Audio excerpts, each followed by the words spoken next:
Well, the fourth quarter was a very good ending to a record year, the best year in 15 years, both in a pre-tax and a post-tax, from a pre-tax and post-tax perspective. And the fourth quarter actually came through even stronger there, both in Switzerland in the business. The markets business held up really well with an operating income of 11% increase year on year. We saw net new money in the asset manager at 16 billion, and we saw 27 billion of net new fee-generating assets coming in the wealth manager. So basically, across all of the divisions that we have, strong commitment right till the end. Clearly, you've had to set aside some provisions here for litigation risk. Can you tell us a little bit about how much you've set aside and why you've done it at this stage, given that you are contesting the French arguments over taxes?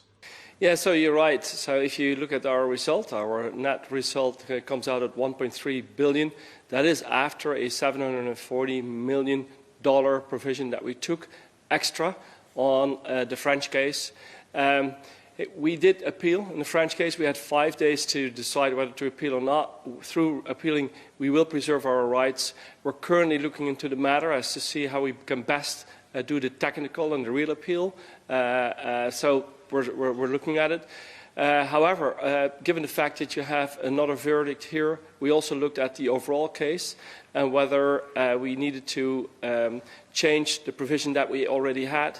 And our best estimate at this moment in time, in terms of what could be payable at a certain moment in time, is 1.1 billion euro.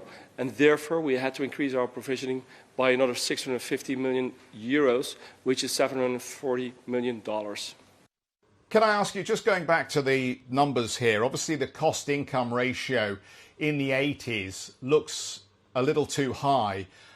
Can I ask you, why is it as high as it is, and how do you intend to reduce it going forward?